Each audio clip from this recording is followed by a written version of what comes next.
ఇంకోటి స్టార్ట్ చేస్తాం. మీరు బహుశా బస్సులో ఉన్నారేమో కదా. మేడం ఎప్పుడండి మళ్ళీ? వెంటనే స్టార్ట్ చేసేస్తాం. అవునా? వెంటనేనా? బస్సులో ఉన్నాను. అదే అందుకని చూడండి. అనుపమ అదే సుధా గారు 30 ఏళ్ల కిందట ఇక్కడికి వచ్చాను. నాకు మహర్షి నాకు 30 ఏళ్లే తెలుసు అని. అప్పుడు ఇక్కడే అంటే అదే గొర్రెలు మేపుకునేవాడిని అని. అప్పుడు గుహలో ఉంటే సరే గొర్రె గురించి చెప్తుంటే ఈయన కొన్ని రాళ్ళు మొయ్యమని పిలుస్తారు.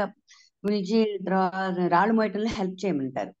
తర్వాత ఈ మార్గం ద్వారా వెళ్ళు, ఇది టౌన్ కి వెళ్తుంది అంటే సరే అతను ఆ మార్గం ద్వారా వెళ్ళంగానే అక్కడ టౌన్ లోకి వెళ్ళంగానే అక్కడ చాలా గొర్రెలు దొరుకుతాయి. అందులో గొర్రెలు కనిపిస్తే అందులో తన గొర్రెకేమో 2 పిల్లలు పుట్టుంటాయి.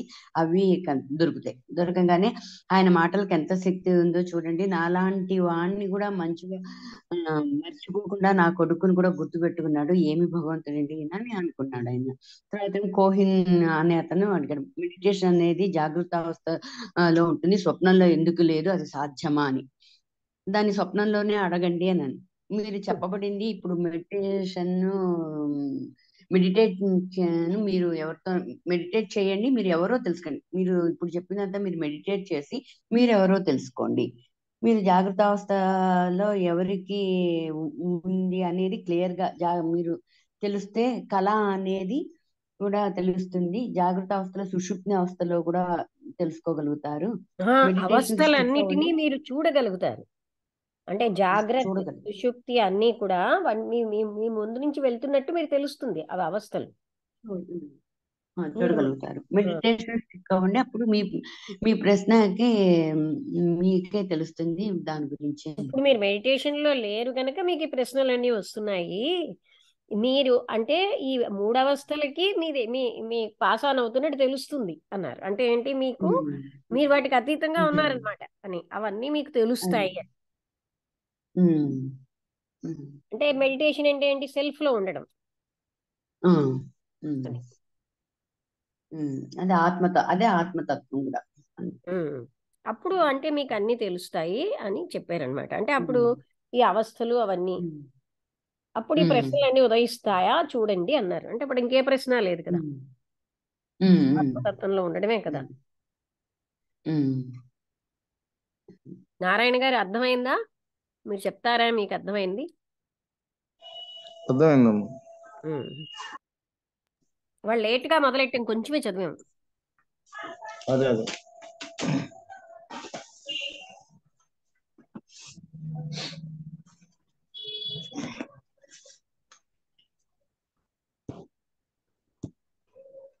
నమస్తే అమ్మా.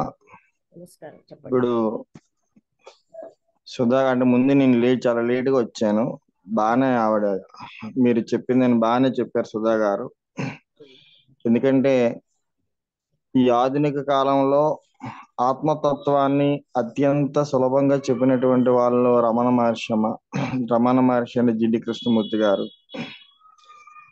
ఇక్కడ ఈ డాక్టర్ నేను విన్నప్పుడు ఈ డాక్టర్ గారు ఇది రావటం తర్వాత అంటే ఇప్పుడు ముందు నేను వినలేండి అని చెప్పారు. ఎందుకంటే ప్రతి ఒక్కరు ఏంటంటే ఏదో కొన్ని గ్రంథాలు చదివి ఏదో నాకు వచ్చు అనేటువంటి ఒక భ్రమలో ఉంటారు ఇక్కడ. అయితే ఇక్కడ ఏంటంటే ఇక్కడ పుస్తక జ్ఞానం ఎన్ని గ్రంథాలు చదవనివ్వండి, లేకపోతే వేద వాన్మయం చదవనివ్వండి, ఇక్కడ ఎందుకంటే మనకు అనుభవ జ్ఞానం లేనిది ఈ పుస్తక జ్ఞానం ఏమీ చేయలేదన్నటువంటి విషయం అంటే మనకు అర్థం కాదు. ఎప్పుడైతే మనం మహాత్ముల దగ్గరికి వెళ్తామో అప్పుడు మాత్రమే ఇలాంటి విషయాలు మనకు అర్థం అవుతాయి. అక్కడ కూడా ఇంకా ఆ లాస్ట్ లో మనకు చెప్పింది ఏంటంటే మనకి అంటే రమణ మహర్షి గారిని చాలా సందర్భాలలో అనేక రకాలైన క్వశ్చన్లు అడిగారమ్మా. ఏంటో క్వశ్చన్లు అంటే, మీరు ప్రతి దానికి ఇదే చెప్తున్నారంటే అప్పుడు చెప్తారు. ప్రతి అంటే అన్ని సాధనలు కూడా మనసుకు సంబంధించినటువంటివి. ఒక్క ఆత్మ విచారణ మార్గం మాత్రమే మనసుకు అతీతమైనటువంటిది. అంటే బియాండ్ ద మైండ్ ఎప్పుడైతే మనసుకు అతీతంగా ఉంటావు అప్పుడు మాత్రమే నీకు ఆత్మతత్వం అనేది తెలియబడుతుంది తప్ప మామూలుగా ఈ ఆత్మతత్వం అనేది తెలియబడదు. దానికి తోడు ఇంకేం చెప్పారంటే మనకి శరణాగతి. ఎందుకంటే సర్వస్వ శరణాగతి చేయటం, ఆ శరణాగతి భావన అనేది ఎందుకు రాదు అంటే మనకి అహంభావం, మన లోపలని అహంభావం, అహంకారం వల్ల ఇది రాదు. ఇంకోటి ఏంటంటే మనకి ఈ మనం అనేక వందల వేల లక్షల జన్మల నుంచి మనం ఈ బాడీతో ఐడెంటిఫై అయిపోతున్నాం. ఈ బాడీతో ఎంత బాగా ఐడెంటిఫై అయిపోతున్నామండి, ఈ శరీరమే నేను, ఇంద్రియాలే నేను, మనస్సే నేను, వీటన్నిటితో ఐడెంటిఫై అయిపోవటం వల్ల మనకి ఏంటవుతుందంటే ఆత్మతత్వం అనేది తెలియబడకపోవటం వల్ల, అంటే మనం ఎక్కడ తిరిగి ఎన్ని సాధనలు చేసినా ఎన్ని చేసినా చుట్టూ తిరిగి మనం లాస్ట్ ఎక్కడికి రావాలంటే ఈ ఆత్మజ్ఞానం దగ్గరికి రావాలన్నమాట. ఎన్ని యజ్ఞాలు చేయనివ్వండి, హోమాలు, ఎన్ని సాధనలు చేయనివ్వండి, ఏ సాధన చేసినా చుట్టూ తిరిగి మనం ఆత్మతత్వం దగ్గరికి వచ్చినప్పుడు మాత్రమే ఆ సత్యం అంటే ఏంటో తెలియబడుతుంది తప్ప ఇంక వేరే విధంగా తెలియబడదు. అలాగే ఆ గొర్రెల కాపరి రావటం జరిగిందమ్మా. ఎందుకంటే భగవాన్ ఆయనకి 30 సంవత్సరాల నుంచి తెలిసని చెప్పటం, ఆ తర్వాత ఆయన బాబా మహర్షి గారు ఆయనకి ఏదో రాళ్ళు మోయమనడం, తర్వాత ఈ వేలు వెళ్ళు అని చెప్పటం అని జరిగింది. తర్వాత ఆయనకి ఇవ్వటం. ఆ తర్వాత ఏంటంటే ఇంకో మనం తెలుసుకోవాల్సింది ఏంటంటే రమణ మహర్షి ఎక్కడ ప్రతి జీవిని, అంటే ఆయన జంతువుల్ని ఎవరిని కూడా వారు అనేవారు అనమాట. అంటే ఎవరిని కూడా, ఇప్పుడు మేడం గారు మీరు చూడండి, ఎవరిని కూడా ఏంటంటే ప్రతి ఒక్కరిని కూడా, అంటే జంతువులను కూడా అదే భావంతో చూడటం. అంటే ప్రతి ఒక్క దీనిలో, అంటే మనకి వేదం ఏం చెప్తుందంటే ఈశ్వర సర్వభూతానం ఈశ్వర సర్వ విద్యానాం, అది ప్రాక్టికల్ గా రమణ మహర్షి చూపించారమ్మ మనకి. అది మళ్ళా మనకి మీ దగ్గర కూడా మేము చూస్తాం. ఎందుకంటే ఇవి పిల్లులు, ఇవి జంతువులు, ఇవి మనుషులనే భేదభావం ఏమీ లేకుండా ఆ సమభావంతో చూడటం.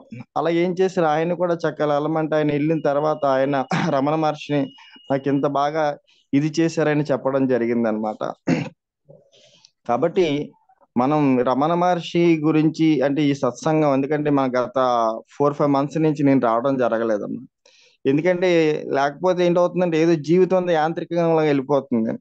కాబట్టి అంటే మేడం గారు కరోనా టైంలో కూడా ఒక 3 years కంటిన్యూస్ గా ఆత్మతత్వం సంబంధించిన ఎన్నో గ్రంథాలు చదివారు, మనకి వినిపించారు. ఇంకోటి ఏంటంటే ఒక చిన్న పాయింట్ మిస్టేక్ వచ్చిన ఆవిడ ఎందుకు కరెక్ట్ చేస్తారంటే మనం ఏంటవుతుందంటే దారి తప్పుతుంటాం అన్నమాట.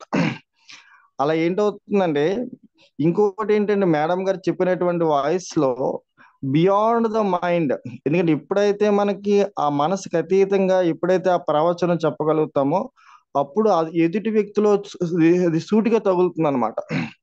అలా వల్ల అప్పుడు ఏంటవుతుందంటే అక్కడ ఆత్మోద్ధరణ జరుగుతుంది. కాబట్టి ఈ రోజు మీరు చెప్పినటువంటి ప్రవచనాలు మాకు అర్థం అవుతుందన్న, రమణ మహర్షి ఒక తత్వం అర్థం అవుతుందన్న, ఒక జిడ్డి కృష్ణమూర్తి గారి తత్వం అర్థం అవుతుందన్న. ఇంతకుముందు కండిషన్ మైండ్ ఆ కండిషన్ మైండ్ ఉన్నటువంటి మా లాంటి వాళ్ళకి ఏం చేశారంటే ఆ పూర్తిగా కండిషన్ మైండ్ తీసేసి ఆ ఓపెన్ మైండ్ తో వినటం వల్ల ఇలాంటి ఆత్మజ్ఞానం సంబంధించినటువంటి తత్వాలు అర్థం అవుతున్నాయమ్మా. ఎందుకంటే మనం జీవుడు అనేక జన్మలలో ఆ కర్మ పరిపాకం పూర్తయితే గానీ ఆత్మతత్వంలోకి రావడం అనేది బహు దుర్లభం అనమాట. ఇక్కడ దాన్ని ఏం చేస్తున్నారంటే మీరు మీ జ్ఞానం అనేటువంటి ఖడ్గంతో ఏం చేస్తున్నారంటే తునాతునకలు చేసి ఈ ఆత్మతత్వంలో నిలబెడుతున్నారనమాట. కాబట్టి మనం ఇప్పుడు ఎన్నో జన్మలు ఉద్ధరించాలి, అది ఉద్ధరించాలి. ఇప్పుడు మనకి ఎలా ఉంటుందంటే లోకంలో ఇది చేస్తే పుణ్యం, అది చేస్తే పుణ్యం, అది ఏంటంటే ఈ లోకంలో ఈ గందరగోళం, ఈ గందికులు ఎక్కువైపోయి ప్రవచనకర్తలు కూడా ఏం చేస్తున్నారంటే ఇది పుణ్యాలు పాపాల్లోకి వెళ్ళిపోతున్నారు తప్ప ఇది సరైనటువంటి సత్య మార్గం వైపు కానీ సరైనటువంటి జ్ఞాన మార్గం వైపు ప్రయాణింపు చేసినటువంటి ప్రవచనకర్తలే మనకు కనబట్టలేదు. ఇంకోటి ఏంటంటే ఒకవేళ అలా చెప్తే నాకు దూరం అయిపోతారు అనేటువంటి ఒక భ్రమలో ఉంటున్నారు తప్ప సరిగ్గా ఇది చేయట్లేదు. కానీ ఇక్కడ మనకి జరిగింది ఏంటంటే మేడం గారు ఆవిడ చెప్పింది ఎంత సూటిగా ఎంత సత్యంగా ఉంటుందంటే మన అనేక జన్మల్లో చేసినటువంటివన్నీ కూడా బయట మనకి తొలగించి జ్ఞాన మార్గం వైపు ప్రయాణం చేయటమే అయింది. కాబట్టి ఇలాంటి ఆత్మ విచారణ సంబంధించినటువంటి ఇలాంటి సత్సంగం వల్ల ఏంటవుతుందంటే మనం ఈ జన్మలోనే తరించినటువంటి గొప్ప మహాభాగ్యం ఏర్పడుతుంది అనమాట. కాబట్టి ఇలాంటి సత్సంగం అందించినటువంటి మేడం గారికి శతకోటి నమస్కారాలు. గురువం తత్సుత్. నమస్కారం నారాయణ గారు. మరొక క్వశ్చన్ ఉండిపోయింది ఏంటంటే కోహెన్ అన్న ఆయన ఈ కోహెన్ మూడు అవస్థల కోహెన్ కోసం చెప్పారు. కోహెన్ ఆ 3 అవస్థల గురించి చెప్పారు, అది మర్చిపోయాను నేను. ఆ కోహెన్ గురించి ఎందుకంటే మనకి మనకి అంటే ఈ 3 అవస్థలు స్వప్న సుషుప్త మనకి ఇందులో ఉంటుంది కదా. మనకి అంటే ధ్యానం చేసినప్పుడు మనం మామూలుగా మనసుతోనే చేస్తాం కదని చెప్పి మనకి అడిగినప్పుడు ఎందుకంటే మనకి ఇక్కడ ఏంటంటే ధ్యానం చేసేటువంటి వాడు అంటే ముగ్గురు మనకు కనబడుతున్నారు అన్ని మనకి. ఎందుకంటే నిద్రలో చెప్పండి. ఏమడిగాడంటే నిద్రలో మెడిటేషన్ జరుగుతోందా అని కదా ఆయన అడిగింది. అంటే అప్పుడు నిద్రావస్థలోనే అడగండి అని ఏదో అన్నారు Maharshi. Ask in the dream, ask it in the dream అన్నారు. అంటే మనస్సు dream, there is mind in dream, మనస్సు డ్రీమ్ లో కూడా ఉంది. అయితే మెడిటేషన్ అనేది అదే మెడిటేషన్ అని ఎందుకు అనుకోకూడదు, అది సంభవమేనా? Ask it in the dream అన్నారు. నిద్రలోనే అడగండి, స్వప్నంలోనే అడగండి అని. కొంతసేపు అయ్యాక ఆయన సైలెంట్ గా ఉండి మహర్షి కంటిన్యూ చేశారు. చెప్పండి, మీరెవరో ముందు మీరు తెలుసుకోండి. అది తెలుసుకోకుండా జాగ్రత్త అవస్థ ఎవరికి అది తెలుసుకోండి, అప్పుడు మీకు ఈ 3 అవస్థలు పాస్ ఆన్ అవుతున్నట్టు తెలుస్తాయి అన్నారు. ఈ ప్రశ్నలే ఉదయించు అన్నారు. అవును. అంటే ఈ అవస్థల గురించి తెలుసుకుంటే మనకి కాస్త బాగా అర్థమైనట్టు. అంటే ఇది ఎందుకంటే మనకి ఈ అవస్థల గురించి తెలియకపోవటం వల్లే మనకి ఇది అవుతున్నాం. అంటే మనకి స్వప్నంలో అంటే అందుకే రమణ మహర్షి గారు చాలా సందర్భాలలో నువ్వు నిద్రపోయినప్పుడు ఈ శరీరం ఏంటవుతుందని చెప్పి చాలా సందర్భాలు అడిగిన సందర్భాలు ఉన్నామా. ఈ నేను అంటున్నావు కదా, ఈ పడుకుని నిద్రపోయినప్పుడు ఈ నేను ఏమైంది? అవును, లాస్ట్ అవును ఏంటవుతుందంటే ఆ ధ్యానం చేసినప్పుడు మనకి మనకి ఎవరో జాగ్రత్తావస్థ ఎవరికి ఉందో ముందు తెలుసుకో అన్నారు. అంటే ఈ జాగ్రత్తావస్థ ఎవరికి ఉంది అది తెలుసుకున్నావంటే ఇంకా నీకే సందేహాలు ఉండవు. అంటే ఆత్మతత్వం తెలుసుకుంటే కదా, అది చెప్పారు. అంతే. అంటే ఆయన ఎప్పుడూ అడిగేది ఎవరు, ఈ అవస్థ ఎవరికి, అవి తెలుసుకోమనే చెప్తారు. అది తెలుసుకుంటే అన్ని తెలిసిపోయినట్టే. బాగుంది. అయితే ఇంకా ఇవాళ కాపేద్దాం. అనుపమ గారు మీకు అర్థమైందా?